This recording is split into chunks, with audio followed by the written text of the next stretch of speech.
Obrigada, Dominique, obrigada a todos, pessoal, pela participação aí de vocês hoje.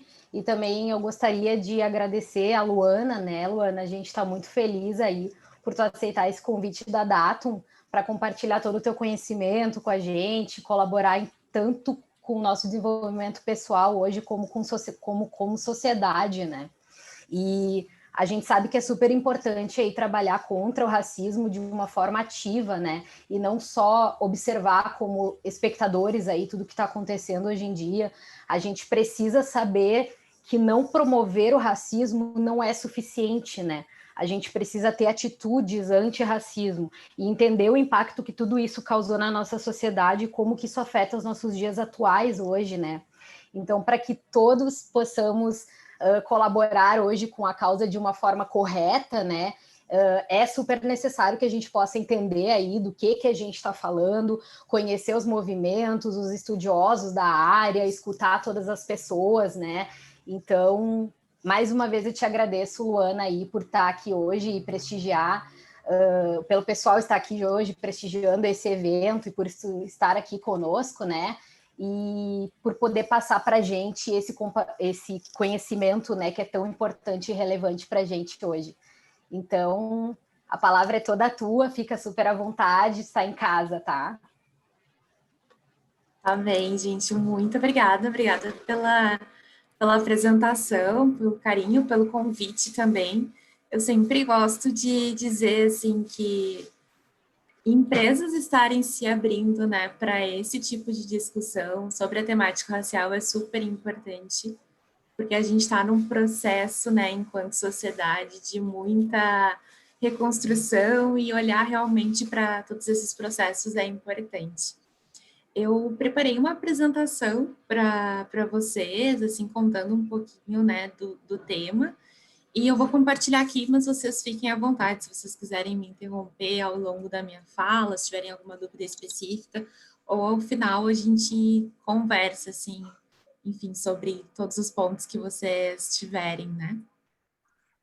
Luana, a gente te apresentou, né, de uma forma mais breve nos nossos Sim. cards de divulgação. Fica super à vontade também, se quiser te apresentar para o pessoal. Tá bem. Não, eu até na apresentação tenho uma parte específica, daí eu falo um pouquinho melhor. Tá certo.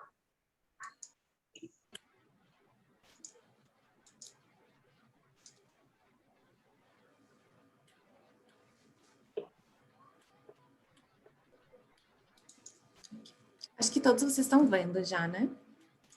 Perfeito. Sim. Ah, perfeito. Então, pessoal, conversando, né, um pouquinho com as meninas e, enfim, entendendo um pouquinho também do cenário, eu acho que o título, na verdade, dessa palestra vem muito, né, ao encontro da gente pensar como organizações e indivíduos podem colaborar com a luta antirracista. Só faltou essa palavrinha, assim, mas só para já deixar como um ponto aí da gente começar, né, a adentrar este tema. E aí, me apresentando um pouco, eu sou formada em Relações Públicas pela URGS. Atualmente trabalho na King Host, que também é uma empresa de TI como vocês. Trabalho, né, com posicionamento de marca, redes sociais. E a minha experiência, ela vem muito ao encontro, né, de elaborar estratégias digitais e pensar nesse penso, né, de como o planejamento ele faz muito parte desse processo de comunicação. E faz ao menos uns 2 anos, assim, que eu venho trabalhando também, mas aí totalmente à parte disso, a criação de conteúdo digital sobre a temática racial. E aí eu comecei muito pelo Medium, eu não sei se vocês conhecem, mas é uma plataforma de textos. Comecei a fazer alguns textos para lá, falando sobre alguns anseios, dores ao mesmo tempo, e como a gente poderia, né, construir um pouco mais dessa temática. E depois migrei, assim, um pouco para o Instagram, falando aí, claro, de uma forma mais do que a rede ela permite, né? De uma forma mais objetiva, mais didática. Eu também sou membro do Global Shapers Porto Alegre, que é uma comunidade voluntária de impacto social. E esse ano a gente fez um lançamento de um projeto que eu fui uma das idealizadoras, que é o Papo de Emprego, focado em jovens de periferia, para que eles conseguissem, né, através de mentorias, pensar, né, como construir um currículo, como se posicionar numa entrevista, como construir seu LinkedIn, enfim. E até saiu no Diário Gaúcho, assim, o projeto, então foi um grande marco, assim, para a comunidade. E eu também venho desenvolvendo consultoria sobre a temática racial e comunicação, e além das palestras, né, ao todo já foram mais de 15 palestras, e também já fui fonte de matérias nacionais e regionais, como a Gaúcha ZH e o UOL, falando, né, sobre, não só sobre a temática racial, porque eu já abordei outros temas, mas principalmente este tema. E aí aqui eu trago, assim, né, o Medium que eu falei para vocês, o Instagram, e essa reportagem da Gaúcha ZH, que eu fui uma das 7 influenciadoras negras gaúchas que eles colocam, né, como pessoas que abordam a temática racial. Então, enfim, foi um reconhecimento super bacana, assim, porque normalmente eu não tenho milhões de seguidores, tá? Eu tenho bem pouquinhos, mas a forma como eu falo sobre a temática é realmente para ser de uma forma acessível, e é assim, né, que eu fui chegando em lugares diferentes. E hoje até fui convidada pela Kelly Matos, que é jornalista da RBS, para estar no Instagram dela falando sobre essa temática, justamente por tratar esse tema de uma forma acessível, né? E aí, entrando realmente agora, né, no foco do que a gente veio falar aqui hoje, que é o antirracismo, eu sempre gosto de falar que para a gente entender a questão do antirracismo em si, a gente precisa pensar sobre o contexto, né? E o nosso contexto, e aí pensando a nível Brasil, ele tem uma linha, né, que é totalmente de marcos, que eu acho que são bem importantes para a gente pensar. E, obviamente, dentro dessa linha do tempo, a gente tem muitos e muitos fatos, mas acho que esses marcos, eles são bem importantes para a gente compreender. Quando a gente pensa no porquê que a gente tem uma estrutura racista, a gente precisa olhar para como as pessoas negras chegaram no Brasil, né? Chegaram por meio de navios negreiros, tratadas como objetos e totalmente animalizados, né? E esse período a gente chama de escravização. E por que que a gente não fala escravidão? Porque essas pessoas, elas não quiseram, né, se sentirem escravas, né? Elas foram obrigadas a serem escravas. Então, elas foram escravizadas e por isso a gente sempre troca, né, esse tipo de nomenclatura para a gente compreender que esses corpos, eles foram corpos utilizados, usados, né? Então, a gente precisa começar a desmistificar um pouco essa crença de que negros e índios foram totalmente permissivos sobre essa situação. Quando a gente sabe e olha, né, muitos autores já fazem uma releitura dessa época, explicando que, na verdade, muito se lutou para que, né, a gente chegasse na abolição em si, que é este momento em que acontece a assinatura da Lei Áurea. E quando a gente estuda isso no colégio, não sei vocês, mas eu estudei dessa forma, de que, na verdade, este período, né, que a gente havia ganhado isso pela Princesa Isabel, assim, que ela tinha, nossa, querida, amada, vou assinar a Carta de Alforria para os negros serem libertos. Quando a gente sabe também que, na verdade, foi uma pressão da política externa para que o Brasil, né, concedesse isso. O Brasil foi um dos últimos países a abolir a escravidão. E quando a gente pensa nisso, a gente tem que refletir a forma também como isso foi feito. Foi por uma pressão, foi também pelo movimento abolicionista, e que esse movimento não somente tinham pessoas brancas, como também a gente normalmente estuda, mas tinham muitos, né, negros já libertos ou fugidos, participando desse movimento, para que isso acontecesse. Então, acontece essa abolição e o que acaba se tornando? A gente vê uma política totalmente impensada. O que aconteceu? Foi assinada a lei, muitas pessoas negras permaneceram nas suas casas, enfim, dos seus antigos senhores, pela lei, porque eles não tinham para onde ir, não tinha uma política de inserção, não tinha uma forma, né, de que essa população conseguisse estar novamente se ressocializando na sociedade. E o que isso ocasionou? A gente começa, a partir deste momento, o trabalho informal se tornar uma das principais fontes de renda para essa população, uma forma de realmente, nem sei se eu posso chamar de fundo de renda, mas uma forma de sobrevivência, né? Ao mesmo tempo que as moradias começam a ser espalhadas, né?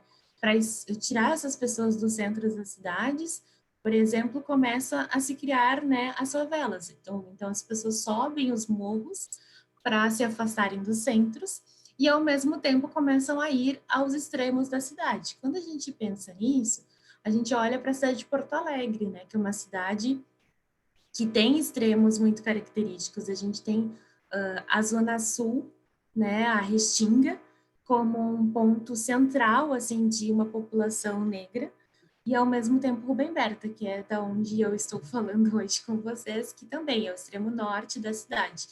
O que a gente encontra de semelhança nesses dois bairros, né? São bairros majoritariamente formados por pessoas negras. E não é à toa, né? Não é à toa que os centros são comportados por pessoas, em sua maioria, brancas. Então, tudo isso fala sobre a estrutura, fala sobre a história, né, do nosso país, e a gente precisa compreender que, quando a gente for falar sobre a gente precisa para a estrutura. E essa estrutura ela foi pensada de uma forma que não priorizasse um grupo na sociedade. E este grupo é o grupo de pessoas negras. E quando eu penso, né, em trazer isso para vocês, eu gosto muito desse exemplo, é da pirâmide social. Normalmente a gente estuda a pirâmide social na sociologia, mas num viés somente de socioeconômico, né? Então a gente pensa só em classe. Só que eu gosto de trazer esse exemplo de gênero e raça, porque a gente começa a compreender que, quando a gente olha para a estrutura da sociedade, a gente precisa ver quem são as pessoas que estão na base da pirâmide e quem são as pessoas que estão acima. Normalmente, as pessoas negras, elas estão na base da pirâmide por toda essa estrutura que eu mencionei para vocês. E a gente tem como base, ou seja, como camada, né, que sustenta essa pirâmide, as mulheres negras.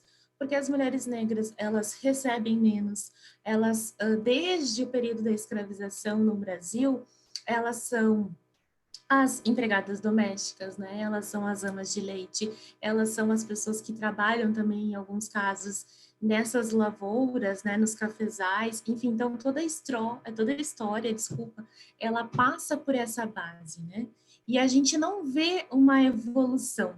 Se a gente olha, né? Até vou passar aqui. A gente começa a analisar um pouquinho, depois eu vou trazer alguns dados específicos para vocês. A gente começa a compreender o porquê que esses dados eles fazem total sentido com a estrutura, né? E por isso que é importante sempre a gente pensar, e voltando aqui, por que eu trouxe também divididinho, né, entre raça e gênero? Porque quando a gente pensa em interseccionalidade, que é um conceito que surge dentro do feminismo negro, ele fala muito sobre marcadores sociais sendo analisados por intersecção. E o que significa isso? Aqui a gente vê, né, esses dois círculos, né, eles vão estar em intersecção. Porque a intersecção seria onde está basicamente essa flecha. A gente tem gênero e raça. Gênero e raça são marcadores sociais. Então, por exemplo, quando vocês me olham, vocês veem meu gênero, que é mulher, e vocês olham também a minha cor, então a minha raça, né, o meu fenótipo. E isso precisa ser analisado em intersecção, ou seja, em conjunto, né, em congruência. Por quê? Porque não tem como falar sobre a Luana só falando de gênero, e não tem como falar da Luana só falando de raça, porque são dois marcadores que me constituem enquanto sujeito.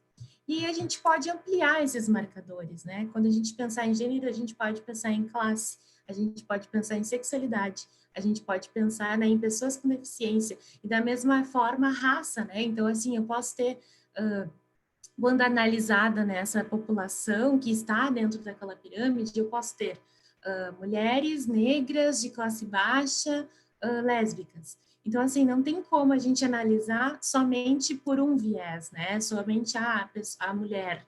A gente tem que analisar todos os marcadores que constituem esse sujeito para que, a partir disso, a gente comece a entender realmente quem é essa população, né? A população do Brasil, ela não é uniforme. né, como a gente gosta de pensar ou como a gente foi ensinado.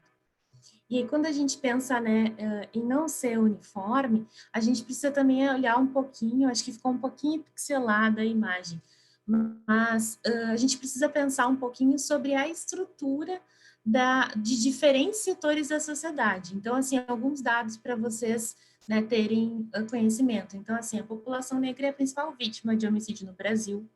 Mulheres negras recebem menos da metade dos salários dos homens brancos no Brasil. Negros são maioria entre desocupados e trabalhadores informais no Brasil. Se a gente olha só esses 3 dados, a gente não consegue fazer uma relação muito forte com o período da escravização no Brasil e com esse período pós-abolição, ali em 1879. Então, assim, a gente ainda está vivendo tempos, né, dessa pós-abolição. E aí, por que o movimento negro normalmente fala que a gente vive uma falácia, né, dessa abolição? Porque a gente não vê reflexos na sociedade de uma mudança estrutural. E aí, quando a gente olha para esses dados, vou falar só alguns assim para vocês, mas além do homicídio que já foi falado, mercado de trabalho, a gente tem cargos gerenciais, 68% ocupados por brancos e 29% ocupados por pretos ou pardos, né? A taxa de subutilização da mesma forma. A gente tem 18% por brancos e 29% por pretos ou pardos. E quando a gente olha para a nossa representação política, agora a gente está no momento de eleição também, né? É só a gente pensar que a maioria, né, de deputados federais eleitos até 2018 eram brancos. Então, assim, a gente tem em todas as estruturas da sociedade uma desigualdade racial. Então, quando a gente for olhar para antirracismo, ou seja, essas práticas, a gente precisa ter em mente estes dados, né, essas informações.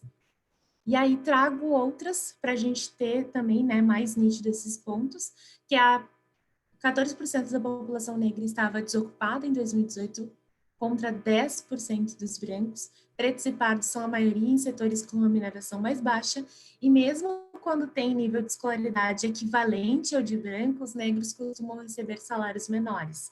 Ou seja, a gente vê em diferentes formas, de diferentes cenários, de diferentes vertentes, essa diferença racial. E aí um ponto que é muito importante a gente desmistificar hoje é o mito da democracia racial. E o que seria isso? A gente, desde aquele momento lá, né, da nossa Constituição, enquanto sociedade, no pós-abolição, enfim, a gente começa a criar, por sermos um país miscigenado, esse conceito, né, de, bom, somos uma democracia racial, nós somos um país miscigenado, não tem como, num país miscigenado, a gente ter racismo. Só que, na verdade, a gente vive esse mito da democracia racial, porque este país, né, que diz que vive um mito da democracia, que vive a democracia racial, só chegou à miscigenação a fruto de estupro de mulheres negras indígenas, né? O embranquecimento da população brasileira naquela época foi também uma política não só externa, mas uma política do governo brasileiro. O processo de imigração, né, foi uma das práticas adotadas pelo governo brasileiro para embranquecimento da população. Foi utilizado, né, formas de coagir mulheres negras e mulheres indígenas a casarem com homens vindos, né, de fora, enfim. Então, foram uma série de práticas pensadas para o embranquecimento da população. Então, a gente não pode falar com orgulho, né, que somos um país miscigenado, que vivemos uma democracia racial, quando isso, na verdade, foi construído. E isso fala muito sobre a dificuldade das pessoas não admitirem o racismo. Porque volto a falar, como num país miscigenado, em que existem tantas diferenças, a gente pode ter um preconceito racial. E aí, depois de toda essa contextualização, a gente começa a entrar efetivamente no antirracismo. E aí eu trago este fato, que para mim, eu acredito que para vocês também, é o marco mais recente, né, do porquê que o antirracismo começou a ser discutido, que foram os movimentos, né, do Black Lives Matter nos Estados Unidos, com a morte do George Floyd. Na verdade, a morte do George Floyd, muitos não sabem, mas na verdade não foi a primeira, né? Foi, na verdade, a que ganhou o grande boom pela forma como foi. E eu acho interessante a gente pensar sobre esse movimento de que as pessoas já estavam, né, cansadas, principalmente pessoas negras que são as atingidas por situações de violência policial, já estavam cansadas. Mas o que faz, né, as pessoas a efetivamente saírem às ruas numa pandemia para debaterem, né, para levarem esses cartazes, né, de valorização da cultura negra, de valorização das pessoas negras por pedido de justiça. Porque pela primeira vez a gente viu um mundo parando pelo vírus, por uma pandemia, e mesmo assim os casos de morte e violência contra pessoas negras continuando, né, permanecendo. Então, assim, a gente vê um processo histórico não sendo erradicado, ele continua prosseguindo, né? Só que o antirracismo, ele veio desta ativista e uma das, a Angela Davis, né, uma ativista e foi uma da ex-Pantera Negra, que foi uma das pessoas que lutou nos Estados Unidos pelo movimento dos direitos civis, né, o direito a voto, o direito à moradia, direito à liberdade das pessoas, que elas tivessem realmente direito de serem, né, não só pela Constituição, porque a Constituição muitas vezes ela está assinada ali, mas a gente sabe que muitas vezes não reflete o que é na prática. Então, Angela Davis é a percussora, né? Uma das pessoas que traz esse conceito, nos falando o quê? Que numa sociedade em que uma sociedade racista, a gente não basta, né, não ser racista. A gente precisa ser antirracista. E o que seria isso, né? A gente construir efetivamente ações contrárias ao racismo. Então, movimentos, políticas, ações concretas. Bom, você pode dizer, eu não sou racista, mas o que você faz no seu dia a dia para efetivamente não ser racista, para coibir o racismo? E é isso que a Angela traz, que é importante a gente não só falar, a gente precisa agir. E aí, um dos pontos que eu gosto de pensar, principalmente porque a gente tem aqui, eu acho que a maioria das pessoas não negras, né, é que o antirracismo não é para ser confortável. Eu acho que quando as pessoas começaram a internalizar esse conceito, acharam que ia ser super tranquilo. Ah, não, agora eu sei que existe isso, como eu não sou racista, então, obviamente, eu sou antirracista. Mas não é para ser confortável, assim, é para realmente a gente pensar nas nossas ações. Pensar que tudo que a gente faz tem alguma raiz. E a nossa raiz, a nossa estrutura, ela é totalmente centrada no racismo, né? Então, a gente precisa efetivamente sair desse ciclo vicioso, né? De que a gente foi ensinado que é natural, né? Que é totalmente natural a gente falar em miscigenação, a gente falar que o racismo, na verdade, é coisa dos negros, que nós somos todos iguais, que pessoas negras é que não conseguem discutir sobre o racismo.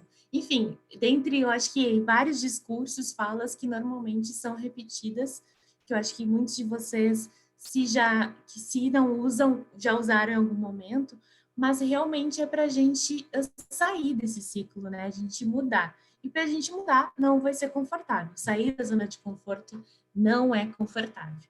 E para isso, uma das coisas que eu acho que é, na verdade, fundamental é a gente descolonizar o nosso olhar. Nós somos uma colônia que totalmente nós somos colonizados e a gente tem totalmente um olhar de colônia, né? Um olhar de explorador, um olhar de realmente como se a gente não tivesse vivido a história que a gente viveu, assim, né?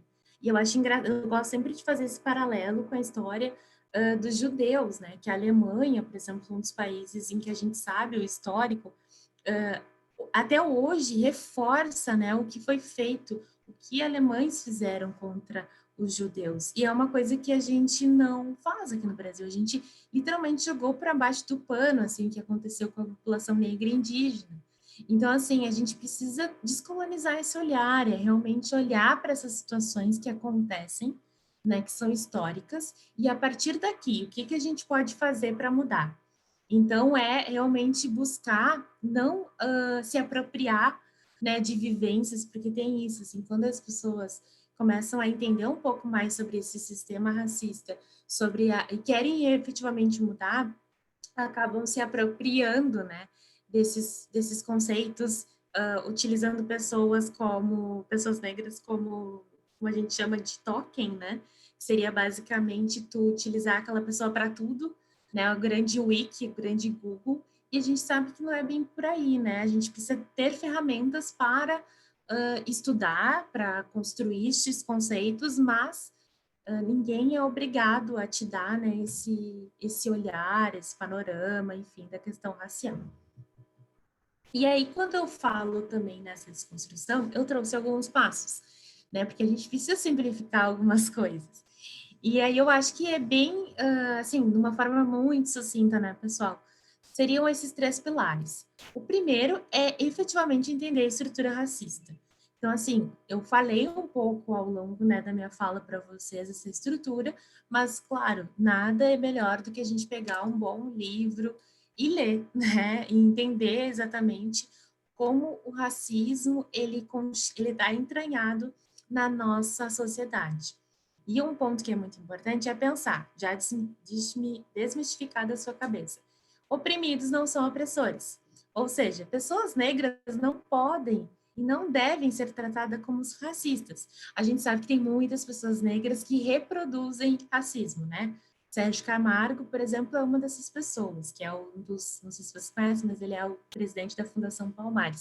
Ele reproduz muito este racismo, mas ele não é um produtor, porque quando a gente olha para o grupo, né, na sociedade, ou seja, pessoas negras são oprimidas.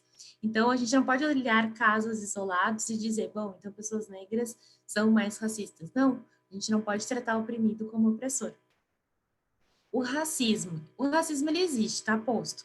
E eu acho que pessoas brancas normalmente tentam diminuir o racismo porque é mais fácil de admitir, né, que isso não existe, porque se a gente admitir que isso existe, a gente vai ter que olhar para as nossas ações e sair da zona de conforto dói, né?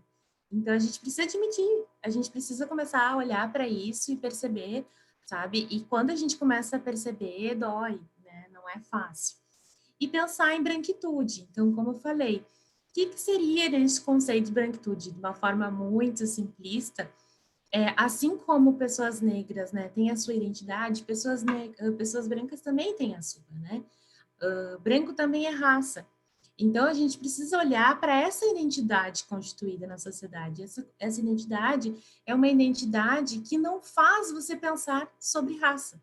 É uma identidade que te dá privilégios, é uma identidade que te possibilita relações de poder, mesmo que você não tenha poder aquisitivo, por exemplo. O simples fato de você existir já te coloca num lugar, né, de privilégio. Quando você não olha, você não quer discutir sobre esse tema, isso também fala sobre branquitude, porque sair deste padrão, ou seja, sair de uma zona de conforto, abrir mão, por exemplo, né, de situações que você já tem como comum, por exemplo, quando a gente olha para trainees exclusivos para pessoas negras, por que desconforta tanto? Porque a gente está perdendo privilégio, né? E isso dói. Então, assim, pensar a branquitude é isso. E também pensar que vocês reproduzem e compactuam com o racismo todos os dias. Então, é pensar como desmistificar isso. E aí eu trouxe alguns passos também, né, para auxiliar nessa construção do antirracismo. O primeiro deles é pensar no seu papel como atuante na luta. E o que eu quero dizer com isso? Quando a gente entende, né, toda essa estrutura, tudo que eu fui falando, né, ao longo dessa fala, a gente precisa compreender qual é o nosso papel. Pessoas brancas têm papel na luta antirracista, porque são em seus círculos, são em seus grupos, são nas suas organizações, né, que normalmente são comandados por pessoas brancas, é que este racismo ele se reproduz. Então, é pensar como eu, enquanto indivíduo, como organização, posso modificar isso, porque eu tenho poder. Né? Então, é assumir esse papel de atuante. O segundo ponto é discutir sobre racismo. O racismo não foi criado por pessoas brancas, gente. Pessoas negras, gente. Então, assim, ele foi um sistema, é um sistema de poder, né? Acima de tudo, ele fala sobre essa diferenciação étnico-racial, que no primeiro momento tinha uma questão muito forte de genes, né, genótipo, e agora na nossa sociedade ele está muito atrelado ao fenótipo, né, que seriam essas características físicas. Então, assim, quando a gente compreende isso, né, toda a estrutura, como foi pensado, como foi construído, a gente começa a entender que que eram as pessoas, né, que tinham poder e que ditaram nessas regras, foram pessoas brancas, porque pessoas negras estavam sendo objetos, não é à toa que tem, enfim, tem muitos estudos que mostram o quanto o corpo negro ele foi estudado, revirado, enfim. Então, assim, a gente precisa começar a discutir em casa, né, discutir com os nossos filhos, com os nossos amigos, dentro das organizações, como vocês estão fazendo aqui brilhantemente. Então, assim, é abrir a cabeça para esse tema, entender que também esse sistema é estrutural, que foi isso que eu vim apresentando para vocês, e você faz parte dele, né? A gente está dentro dele. Tanto pessoas brancas quanto pessoas negras. A diferença é que pessoas negras vão acabar sendo oprimidas, né? Mas a gente precisa discutir sobre isso. O terceiro ponto é realmente compreender os nossos privilégios enquanto pessoas brancas, né? Falo nós, não eu, né? Mas, assim, realmente olhar para si, compreender esse privilégio e utilizar. Bom, eu tenho este privilégio na sociedade, como eu posso utilizar isso para oportunizar espaço para as pessoas negras? Ou seja, eu tenho um evento para organizar e eu tenho uma grade de palestrantes, né, para fechar. Por que eu só vou chamar pessoas brancas? Independente se essas pessoas brancas elas sejam, tipo, super renomadas. Eu não estou dizendo para a gente também, né, deslegitimar pessoas brancas, mas qual é a diversidade, esse equilíbrio, né, de ter uma grade efetivamente diversa. Porque se eu tenho esse privilégio de estar, né, organizando esse evento, essa grade, então por que não utilizar isso para incluir pessoas negras? Isso vale para outros grupos sociais, né, mulheres, né, LGBTs, pessoas com deficiência, enfim. Então, é realmente pensar sobre esse privilégio que você tem no seu dia a dia, né, na sua função ou na sua estrutura familiar, de amigos, enfim. O 4 é justamente, se eu tenho esse privilégio, se eu tenho esse poder, coibir piadas e expressões racistas. Isso acontece muito. E a gente faz o quê? A gente se silencia, a gente não se posiciona. Então, assim, é importante a gente pensar como nos nossos grupos esses termos, eles acabam, né, sendo disseminados e a gente não fala nada. Se você escuta uma frase, uma piada, fale, porque só assim também a outra pessoa vai conseguir compreender que aquilo que ela está fazendo não é legal. Porque às vezes a gente naturaliza tanto isso, dentro daquilo que eu falei anteriormente, de sair do ciclo vicioso, né? A gente naturaliza, deixa no automático e não pensa. Pensar também sobre esses estereótipos, né, relacionados a pessoas negras. Ah, então toda pessoa negra fala sobre racismo. Não, gente. Assim, não, né? Ou toda pessoa negra gosta de samba, funk, futebol, sabe? Entrar nesses estereótipos, nessas caixinhas, e não, assim, cada pessoa é um indivíduo, né? Tem a sua especificidade. A gente não pode utilizar esse grupo social e colocar ele como hegemônico no sentido de uniforme, né? Então, assim, pensar, né, também nesses pensamentos, nessas estruturas que a gente foi ensinado. E aí, como comunicadora, eu sei o quanto, né, a comunicação ela tem esse papel, né? Ela construiu essas narrativas também para que vocês pensassem assim. Mas a gente precisa ir desmistificando isso. O sexto é pensar, bom, pessoas negras não são obrigadas a ensinarem pessoas brancas sobre a temática negra, que foi o que eu já havia comentado, né? Mas deixando aqui esse registro, ninguém é obrigado a nada. E pergunte, né? Bom, eu tenho, que é a clássica, eu tenho um amigo negro.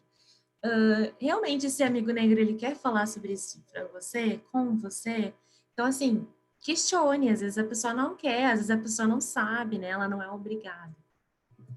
O sétimo, eu acho que é um ponto super importante, que, obviamente, o que eu estou falando aqui hoje para vocês, ele não se esgota, né? É uma introdução. Então, a partir disso, o que eu recomendo é leiam, estudem e façam efetivamente a luta antirracista acontecer, né? No dia a dia. Pensem em ações que vocês conseguem adquirir, não só na organização, mas na sua casa, nos seus grupos sociais, né? Como você pode coibir isso? O 8 é pensar nesse lugar de fala. Bom, a gente precisa entender que o lugar de fala é o que eu, enquanto indivíduo, das minhas vivências, das minhas ações, eu posso falar. Então, eu só posso falar sobre o meu lugar. Eu não tenho como falar sobre a vivência de uma pessoa branca, porque não é o meu lugar, né? O meu lugar é de uma pessoa negra, com as minhas vivências. Então, é importante também pensar sobre esse lugar de fala e sobre a escutativa. Ou seja, se eu estou questionando uma pessoa negra sobre tal ponto, eu tenho que realmente escutar ela, né? Porque é muito comum, assim, principalmente agora que as pessoas estão despertando sobre a temática racial, é questionarem, mas então o racismo estrutural é tal coisa. Aí tu fala, e é X, Y, Z. Aí a pessoa, não, eu não acho isso. Poxa, você está perguntando, né? Realmente escutar, buscar entender o que a pessoa está te explicando, e aí depois, se você não concorda, você vai buscar outros teóricos, enfim. Mas não discorde, né? Você não tem essa propriedade, você não tem esse lugar de fala para falar sobre não ser, porque a pessoa está vivendo aquilo no dia a dia dela. Então, assim, é ter um pouco de empatia mesmo. E um ponto que eu acho fundamental é consumir conteúdo de pessoas negras. Eu acho que, assim, não só sobre a temática racial, tá? Eu falo sobre qualquer coisa. Tem pessoas negras hoje no Instagram, no YouTube, no Twitter, enfim, diferentes redes, falando sobre coisas diversas. E a gente normalmente só consome conteúdo de pessoas brancas, né? Porque a gente foi ensinado desse padrão eurocêntrico, né? Tudo que tem aquela ponte Estados Unidos, Europa é maravilhoso. E não, né? A gente tem pessoas negras no Brasil que produzem muito conteúdo, tem pessoas negras de fora do Brasil também que produzem muito. Normalmente a gente acaba indo muito para esse eixo, né? Estados Unidos, olhar, então tudo que é dos Estados Unidos é legal, e não é à toa, né, gente, que o caso de George Floyd, sobre esse olhar colonial que eu falo para vocês, não é à toa que o caso de George Floyd teve tanto impacto aqui no Brasil, né? Claro, teve impacto no mundo, mas por que aqui no Brasil a gente também, né? Nossa, meu Deus, como assim uma pessoa está sendo morta e não consegue respirar? Mas semanas antes a gente teve, né, a polícia do Rio de Janeiro invadindo a casa do menino João Pedro e matando ele. A gente teve o caso Miguel, que não gerou toda essa comoção. Então, assim, a gente precisa pensar que a gente também tem esse olhar condicionado, né, para nossa colônia, assim. Então, assim, a gente tem ainda essa vivência, por isso que eu falo que a gente ainda está vivendo lá o pós-abolição. E o 10º é utilizar a sua voz como ferramenta de combate ao racismo. E aqui é totalmente para vocês, assim, pessoas brancas têm muito poder, têm total ferramenta para combater nos seus ambientes. Então, assim, utilize a sua voz a favor, né, dessa desconstrução. E chegando, assim, para finalizar, como organizações podem efetivamente, né, construir, mudar um pouco esse cenário, é pensar uma coisa, né, gente? Normalmente me perguntam, tá, mas a minha empresa, ela nunca faz nada, né? Só em novembro que eu lembro ali do Dia da Consciência Negra e eu faço alguma coisa. A primeira coisa que eu quero trazer para vocês é este estudo que foi divulgado na Folha, que fala, eu só trouxe a manchete, tá? Mas é uma pesquisa que fala, empresas que defendem causas sociais ganham mais destaque na pandemia, ou seja, um dado deste ano. Consumidores valorizam marcas que entendem o seu papel na sociedade e não têm medo de se posicionar. As marcas, elas ganharam um papel social, principalmente agora na pandemia, porque na pandemia muitas marcas tiveram que mudar todos os seus planos de comunicação para comunicar e informar as pessoas sobre coisas que estavam acontecendo sobre, né, o vírus, como se prevenir, como se cuidar, fique em casa, use máscara, né? Se isso não é um papel normalmente do governo. Então, assim, as marcas, elas ganham esse papel social na sociedade e as pessoas estão esperando isso, né? Então, assim, obviamente, eu não vou dizer para vocês, se não fazem nada ao longo do ano, só em novembro fazerem. Eu estou falando na questão racial, mas podem aplicar para outras situações. Não fazerem só em novembro, mas é realmente olhar este dado e pensar que enquanto organização, enquanto marca, você vai estar ganhando se você, né, se posicionar a favor de alguma causa social, se você levantar alguma bandeira, né?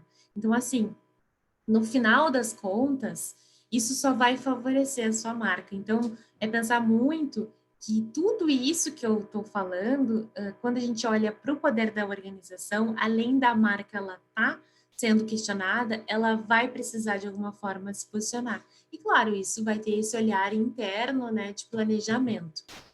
E aí, um segundo ponto que eu acho bem fundamental, assim, nesse olhar das marcas e organizações, enfim, é compreender o racismo estrutural e atuar para combater ele. Então, assim, tudo que eu falei hoje está muito relacionado ao racismo estrutural, está posto, né? É esta situação. A estrutura da sociedade foi pensada com um olhar racista. E se a gente começa a partir deste lugar, a gente precisa combater. E como a gente combate isso, né? Primeiro, a gente começa a se questionar sobre a falta de diversidade racial nas empresas, né? Assim, quanto realmente de diversidade racial a minha empresa tem, né? E se não tem, então, bom, eu vou criar políticas de ações afirmativas para que isso aconteça. Porque se a gente olha a estrutura, não é nenhum demérito, tá? Criar ações afirmativas. Na verdade, é uma reparação histórica, porque se eu olho a estrutura, eu entendo que a estrutura ela foi pensada de uma forma racista, a forma como eu tenho para combater isso é com uma ação afirmativa. Pensar também esses processos de recrutamento e seleção, né? Porque hoje a gente normalmente tem muitos requisitos, os mesmos requisitos para todos os grupos. E quando a gente olha para novamente para a estrutura, a gente vê que a partida, né, pode ser a mesma para pessoas brancas e negras, mas ao longo da corrida, a distância ela vai aumentando. Então, como é que a gente vai exigir o mesmo? Pensar também em programas de diversidade, que eu acho que são sempre importantes, né? E somado a isso, ter comitês de inclusão e diversidade, que pelo que eu entendi, vocês têm aqui na abertura, pelo menos eu vi. E pensar muito, né, de antes de comunicar qualquer coisa, organizar a casa, né? Então, olhar para o interno, pensar quais vão ser as ações efetivas, né? Ter lideranças diversas, eu acho que, às vezes, muito deste processo, tem até uma pesquisa da Think Eva que fala que hoje os comitês, eles acabam, né, sendo puxados muito por pessoas que acreditam, né, nesses temas. E quando chegam nas lideranças, acabam batendo, porque não é uma coisa que para a liderança importa. Então, ter lideranças diversas também é importante, né? Por isso, não estou dizendo que só porque, por exemplo, uma mulher ocupa um cargo, ela precisa se preocupar com a questão de diversidade, não é este o ponto. Mas já ampliar esse leque de pensamentos, de opiniões, de diversidade, né, de ideias, de realidade diferente já faz muita diferença. E trabalhar pautas raciais no dia a dia. Então, como organização, você trabalha, você faz no dia a dia para combater toda essa estrutura. E assim, como base de tudo isso, é buscar equidade. No final das contas, é isso que a gente está fazendo, né, gente? É buscar a equidade das nossas ações. E é isso. Agora eu acho que eu deixo para as perguntas de vocês, enfim. Mas, em suma, é este o grande panorama.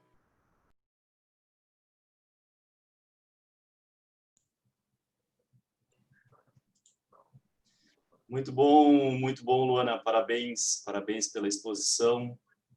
Obrigado por trazer aqui a tua mensagem, essa perspectiva, né? Como tu falou, aí de lugar de fala, né? Aqui a gente está exercendo o papel de ouvir com atenção. Eu já no início da live, eu estava já pensando de uma forma assim, quando a Karen falou, como tem consciência já partindo do nosso comitê de diversidade, né? E isso me deixa muito orgulhoso, em primeiro lugar, muito orgulhoso por essa consciência. Em segundo lugar, porque eu acho que a gente tem aqui uma amostragem, um conjunto de pessoas bastante significativo. Acho que normalmente enfim, 25 pessoas, 30 pessoas nos eventos que a gente faz. Agora a gente está com 34, chegou a 37, enfim, né? Acho que isso é bem legal, bem importante. Agora, eu me sinto orgulhoso também, porque dentro da Datum a gente tem iniciativas, né, que fazem com que a gente possa falar a respeito desse tema, e vou dizer bem abertamente, francamente, amadurecer como empresa nesse quesito, né? A gente tem muito ainda o que fazer. Aí me passou pela cabeça, enquanto estava falando, né, de articular até com clientes, né? Esse tipo de discussão, assunto, trazer o cliente. Porque o que acontece? Por mais que a gente possa implementar ações, a natureza do nosso negócio ela está sempre ligada, conivente, como é que dizer, coalizada, né, com o cliente, né? Os projetos que a gente toca, que a gente entrega, eles fazem um maior impacto dentro da casa do cliente, né?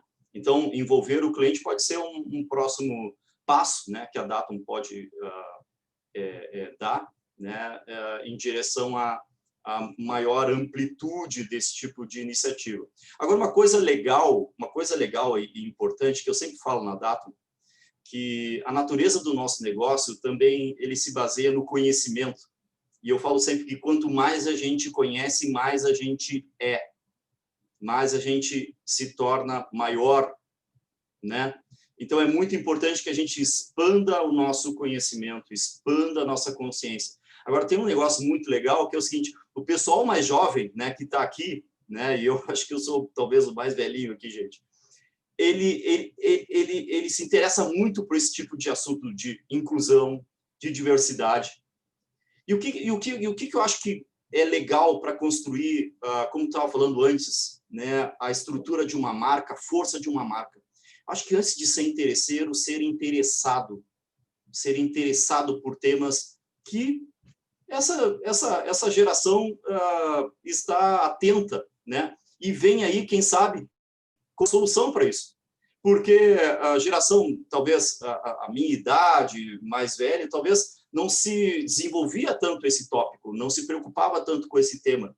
Mas o pessoal que está vindo se preocupa, o pessoal que está vindo está ligado, não tem mais, como é que dizer, gente desligada a esse assunto. Eu acho que é todo mundo muito atento, por mais que é óbvio, né? Eu concordo com tudo que tu falou, e aí eu me coloco de volta para o meu espaço de fala e concordo né, com a necessidade de desenvolvimento, né, de consciência em cima desse tema.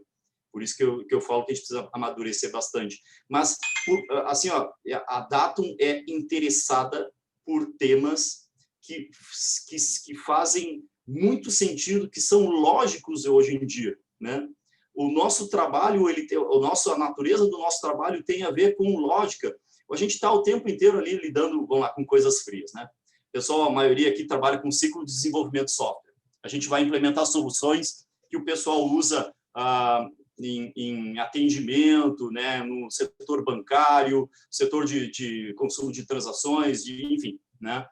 A gente passa o tempo inteiro, né, como assim, ó, desculpe o termo, mas às vezes talvez como uma vida de rato, né? A gente acorda, toma café, vai trabalhar, né? Aí come, aí volta, vai dormir. Eu acho que é muito humano quando a gente quebra o ciclo, né, e olha as outras pessoas com empatia, né? Então esse tema ele nos torna mais humano, né? Ele quebra um ciclo super necessário do um ponto de vista um pouco mais profundo, né? Importante e fundamental, que é quebrar o ciclo, nos tornar humano. Isso nos faz, né, mais felizes, né? Isso inclui, isso faz com que a gente expanda horizontes e capacidades e recursos. Então, desculpa me estender aqui com um posicionamento até um pouco mais pessoal a respeito do tema, até onde eu posso, dentro da minha consciência de falar. Eu acho que tem muita coisa que eu tenho que aprender, amadurecer, e eu acho que, como empresa, também a Datum está super, assim, com vontade, com ímpeto de fazer isso, através dos nossos, do nosso comitê, através de iniciativas. E parabéns por essa causa, por essa bandeira. Acho que sempre que a gente leva essas coisas de uma forma leve, né? Eu aprendi que na vida os desafios eles precisam ser vencidos não com força, mas com jeito, né? com jeito, para que a gente possa atingir o maior número de pessoas, enfim, né, de adeptos, né? Eu acho que isso é super importante também, levar esses temas de uma forma leve, e é isso que eu percebi. Parabéns, obrigado por ter compartilhado tanto conhecimento aí com a gente. O pessoal, pelo que eu estou vendo aqui, está interagindo bastante, está adorando. Eu que agradeço, na verdade, o convite. Acho que, como eu comentei, né, ao longo da minha fala, essa palestra, esse talk, enfim, ele é muito focado para a gente ter uma introdução, né? Pra vocês se familiarizarem, né, com essa importância, com esse tema em si, e como podem contribuir. Então, acho super bacana, que eu comentei também no início, só o fato de vocês estarem pensando sobre isso, né, enquanto organização, de estarem oportunizando esse acesso à informação, eu acho que também é muito significativo. Então, é um início, né? Não se esgota aqui, eu tenho certeza que vão ser novos processos, novos olhares para situações que venham daqui para frente. Pessoal, alguém tem alguma pergunta para a Luana? Fica à vontade. Ou comentar alguma coisa também. Eu queria ver se a Luana teria como indicar, pode ser depois, enfim, pelo meio das gurias, conteúdos, onde é que a gente pode buscar em fonte, que explique assim, da mesma forma simples, objetiva, bem clara, do mesmo modo que tu explicou, assim. Eu ia te perguntar a mesma coisa, Luana. Eu ia perguntar do livro também, que ela tinha citado. Então, é difícil, assim, achar um ponto, né? Eu acho que hoje o meio mais fácil de ter essa informação, né, mais mastigadinha, vamos dizer assim, eu acho que vem através dos produtores de conteúdo, né? Então, pessoas que falam sobre a temática racial. Então, a gente tem hoje o Levi Kaique, que é uma pessoa, enfim, que inclusive o perfil dele no Instagram, na época ali do George Floyd, foi um dos que mais cresceu. Uma pesquisa que o Instagram faz, foi um dos perfis que mais cresceu, desculpa, naquela época. Tem o Roger Cipó também, que fala sobre esse tema. Tem a própria Winnie Bueno, que eu acredito que vocês conheçam, daqui, né, de Porto Alegre, que ela aborda esse tema, ela, mais no sentido acadêmico, mas ela também traz isso de uma forma muito tranquila, assim. E acho que também é buscar, né, referências de autores que consigam auxiliar, assim. Então, olhar também muito para a história do Brasil, né? Compreender autores daqui que falem sobre a nossa ótica. Eu gosto sempre de pensar que quando a gente, eu pelo menos fiz esse processo, né, eu li para o meu TCC um livro que se chama Mulheres Negras do Brasil, e que explica, assim, todo esse processo né, da chegada da população negra aqui por meio dos navios negreiros. Então, são livros, assim, que começam a te ampliar um pouco esse cenário. Ler Lélia Gonçalves, por exemplo, que foi uma das feministas negras brasileiras que traz muito esse olhar, né, do que é ser uma mulher negra na sociedade brasileira.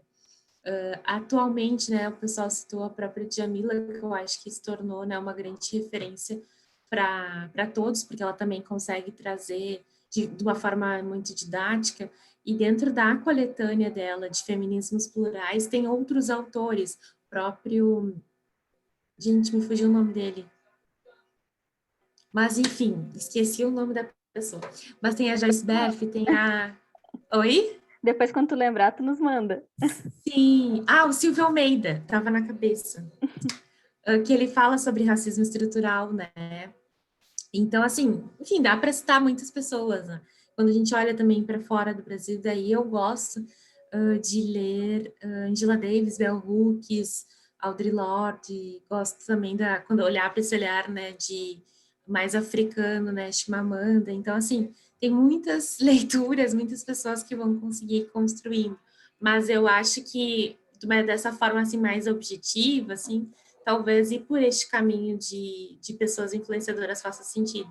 Lembrei de uma outra pessoa que também fala desse processo mais histórico, que é o Alê Santos. Ele tem até um canal no YouTube também, para quem gosta mais de vídeos. Então, enfim, começa a citar, vem muitas pessoas, né?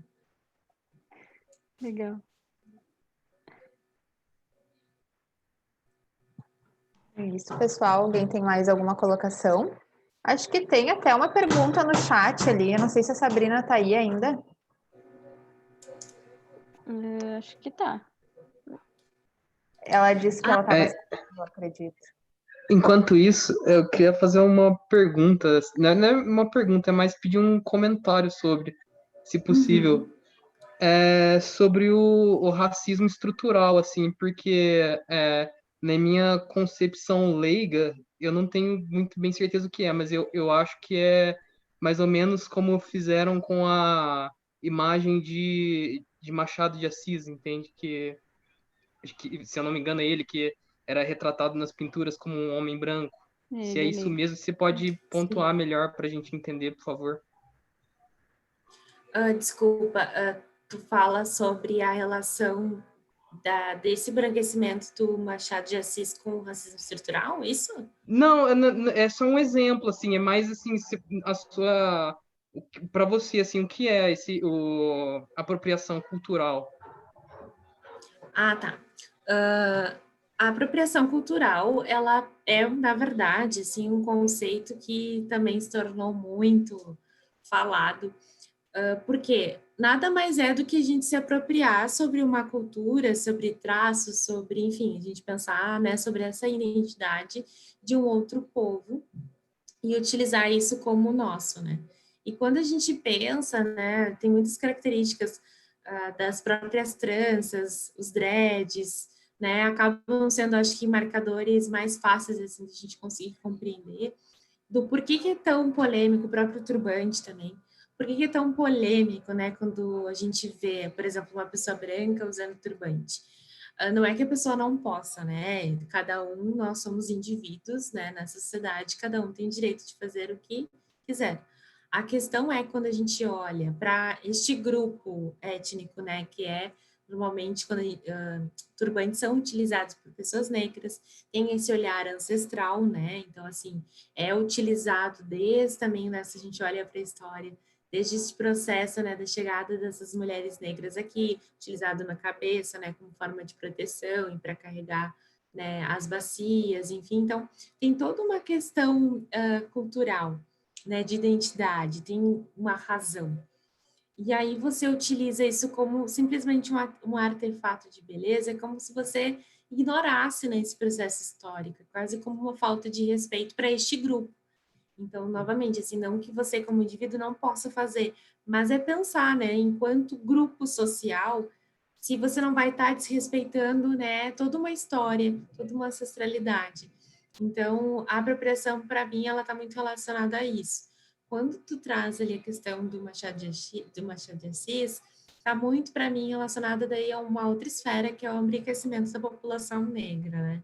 A gente tem diferentes históricos que demonstram isso, e aí até comentei na minha fala um pouco sobre políticas, né, que o próprio governo brasileiro fez naquele período ali de pós-abolição, para que essa situação ela fosse, né, incorporada na sociedade, né, para que a gente efetivamente, né, vendo que a população estava enegrecendo, porque a gente tinha muitos navios negreiros chegando, ou seja, muitas pessoas negras chegando e ao mesmo tempo se reproduzindo, né, foi uma forma de embranquecer. Então, o embranquecimento não só dessas pinturas, né, mas também da própria população ocorreu, assim.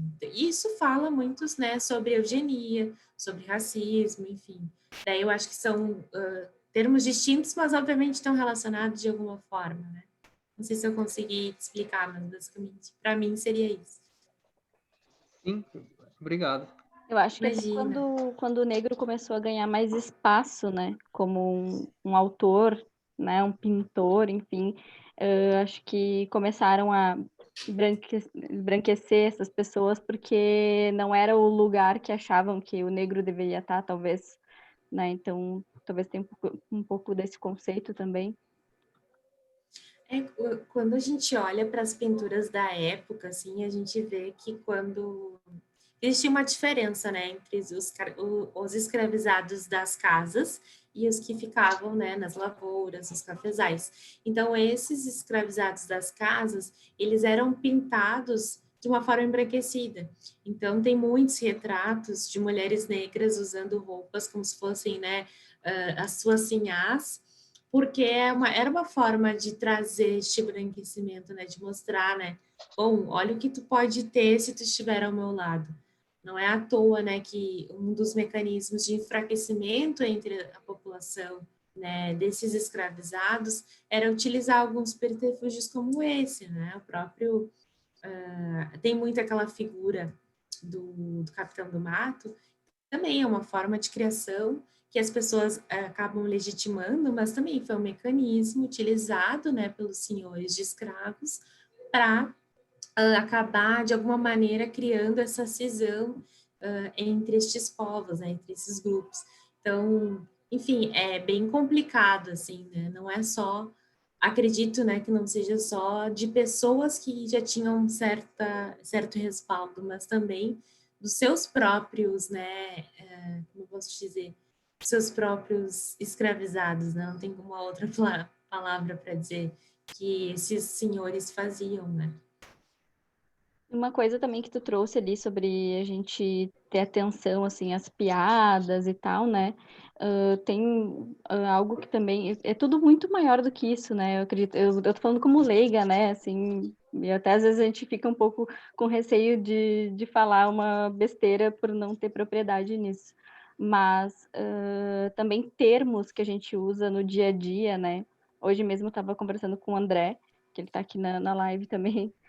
Estava conversando com ele sobre, por exemplo, o termo mulata, né, que a gente utiliza bastante, né, a maioria das pessoas utiliza, né, aquela mulher negra que é um pouco mais branca, uma mistura de negro com branco, né, e eu vi, na verdade, uma fala da Preta Gil falando sobre isso, né, e ela estava explicando que esse termo, na verdade, ele é completamente pejorativo, porque eles chamavam, né, as escravas de mulas, e aí, quando elas tinham filhos com os patrões, eles eram os filhos das mulas, né, as mulatas, né, então, por isso não se usa esse termo, porque é completamente pejorativo, né? E a gente vai vivendo e vai aprendendo, né? Cada pessoa que vai falando, né? A gente vai aprendendo e vai tirando essas coisas do nosso dia a dia.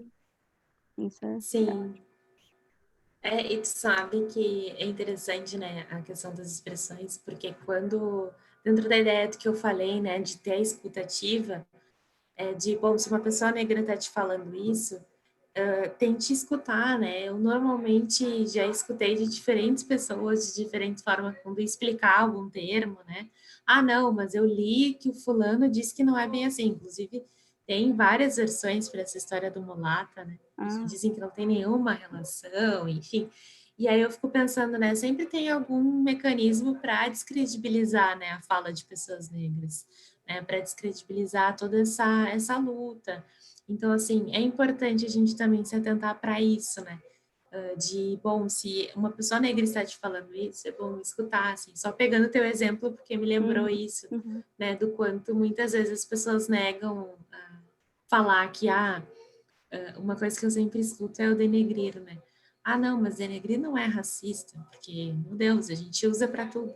Sim, mas tem uma origem, né? Uma conotação negativa. Então, enfim, dentre tantos outros termos, mas que as pessoas não conseguem realmente assumir isso, né? Então, é Eu importante ter essa escutativa. Eu soube até do criado mudo, que a gente usa, né, do lado da cama ali, e que eram Sim. escravos que ficavam do lado da cama das sinhás, né, esperando ali, ficava a noite toda, enfim, esperando uma ordem, sei lá, né, e tem tantos outros, assim, a gente vai aprendendo ao longo da vida, né. Com certeza, é um processo, é um despertar.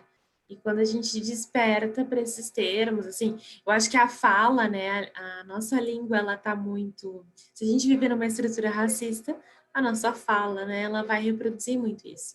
E a gente tem muitos termos racistas no nosso vocabulário, e que a partir do momento que a gente começa, né, a pensar sobre isso, né, racionalizar, nos primeiros momentos você vai falar, porque você cresceu, né, falando sobre isso. Mas quando você começa a racionalizar e pensar, opa, eu não posso falar isso, vou mudar para outra expressão, fica mais fácil, né? E não só sobre a questão de pessoas negras, né? Tem o próprio termo judiar, que vem de judeus, as pessoas utilizam, assim, de uma forma muito tranquila. E nem todo mundo sabe. Obviamente, eu parto de um lugar de que eu acho que nem todo mundo é obrigado a saber. Só que a partir do momento, né, que tu tens conhecimento para pensar sobre isso e tu nega isso, aí já é um outro processo, né? Exatamente. Eu até vou pegar essa, né, o que a gente está trazendo, e eu estava vendo no LinkedIn até essa semana uma discussão, né, que acabou se tornando, né, uma discussão sobre a questão do termo, né, quando se usa mulher negra, por exemplo, ou mulher preta, né, então isso se tornou uma questão de uma discussão. Desculpa, pessoal, chegou meu... Não tem problema. Então, isso se tornou ali uma discussão, porque eu acho que realmente, às vezes, tem esse medo, né, de falar e não saber como se posicionar ou como falar também, né? E eu fiquei nessa curiosidade e queria saber, assim, né, aproveitar esse momento também para escutar, né, como é que seria o correto ou quando que se usa, né? Porque a gente escuta de diversas formas, né? Sim. Então, o que que acontece? Eu acho, também, novamente, é o meu lugar. Tem pessoas que discordam de mim. Peraí, gente, eu me afoguei. Tem pessoas que acreditam que a gente só pode usar preto ou preta, né? Porque justamente a palavra negro, se a gente olhar dentro dessas expressões que a gente vem falando, tudo que está associado ao negro no Brasil tem uma conotação negativa. Então, ovelha negra, denegrir, enfim, a gente pode, lista negra, enfim, a gente começa a listar várias expressões. E aí as pessoas começaram a pensar, bom, por que a gente vai utilizar para nos referir, para nos identificarmos, nos referirmos de uma forma negativa, vamos associar a algo que é positivo. Porque o preto, tem até um livro que fala sobre isso, né? Que o preto, ele normalmente é positivo, né? Então que a gente fala, ganhei uma grana preta, que é uma grana, né, super bacana, super positiva, muito dinheiro. Só que tem essa explicação, tá? Só que eu acho que também a gente não pode desconsiderar que a nossa história, a nossa identidade, ela foi sendo construída, né? A gente tem um processo de autodeclaração no Brasil que ele ainda não se encerrou. Tem muitas pessoas que ainda se declaram como pardas e que são, né, têm características negras. Porque assumir-se como negro ainda é visto como ruim, como negativo. Então, eu acho que justamente para a gente estar vivendo esse processo, né, de mais representatividade, da gente estar nesse desenvolvimento de identidades positivas, que é importante sim a gente fortalecer esse termo como um termo positivo. Tem muitas pessoas que fazem também associação com os Estados Unidos. Novamente, a gente tem, né, essa síndrome, né, de olhar sempre porque está fora. E aí, nos Estados Unidos, quando a gente olha, né, se vocês forem buscar, né, filmes que falam sobre a história da escravização, e, enfim, contam também um pouco desses direitos civis, normalmente, quando as pessoas queriam se referir às pessoas negras de uma forma negativa, elas falavam negro, né? Claro, de uma forma tipo niga, enfim, todos esses termos que acabam sendo associados ao negativo. Então, por isso que lá o black também se torna um termo, né, positivo. E aí as pessoas dizem, não, se nos Estados Unidos falam dessa maneira, porque é uma forma, né, positiva, a gente também tem que ir, né, para qualquer lugar do mundo, tem teorias, né, mas a gente tem que pensar que a nossa língua nativa não é o inglês, né, é o português, então a gente precisa valorizar isso também. Então, eu parto de um lugar, daí tentando resumir, eu parto de um lugar de que a gente possa usar o termo que a gente achar mais correto, desde que na nossa fala a gente não imprima algo negativo, né? Se a gente for falar de uma forma pejorativa, então nem fala, né? Então, assim, eu parto deste lugar de usar o termo que está mais adequado. Eu, por exemplo, se vocês forem olhar os conteúdos que eu produzo, eu sempre falo, e ao longo da minha fala também, eu sempre falo pessoas negras, né? Mulheres negras. Porque eu acredito que a gente precisa ressignificar esse termo, já está sendo ressignificado, né? Então, de valorizar realmente como uma construção positiva. Ou até também dependendo de pessoa para pessoa, né? Se aquela pessoa também não gosta de ser chamada de negra e sim de preta, né? Eu acho que cabe isso total, também. Com certeza. É bom sempre, claro, né, perguntar, assim, né? Então, né, no sentido, perguntar não ofende, né? Então, assim, perguntar para a pessoa, acho que faz muito sentido o que tu falou, assim. Ótimo. Arthur, tu queria falar alguma coisa, né? Sim. Na verdade, o assunto já foi um pouco mudado, mas era só um nome também, uma referência que eu conheço e que acho que não chegaram a falar antes. Jane Elliott é uma professora de diversidade norte-americana. Ela tem 86 anos já, e eu acompanho um pouco do trabalho dela.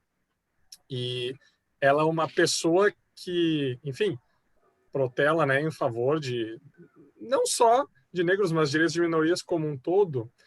E ela, inclusive, conhecia o Martin Luther King. Então, era uma pessoa já de uma época, né, bem densa. E as pessoas que conhecem ela costumam saber de uma... Tem um vídeo que deve ter ficado muito famoso aí já faz um ano ou dois na internet, que ela está numa audiência com várias pessoas, assim. E ela simplesmente fala, assim, depois de um tempo de palestra, eu gostaria que todas as pessoas brancas desta sala que ficariam felizes em ser tratadas como seus cidadãos negros são tratados se levantassem.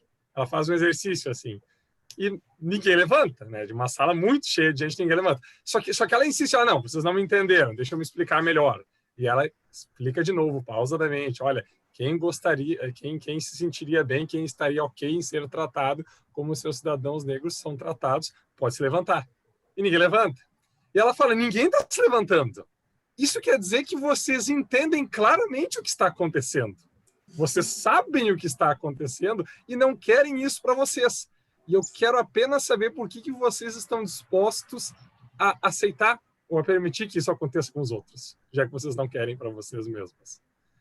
Esse é um vídeo, né, de uma conversa que ela teve numa audiência que ficou muito viral, mas eu já conheço o trabalho dela de outros lugares e queria recomendar também. Acho uma pessoa fenomenal.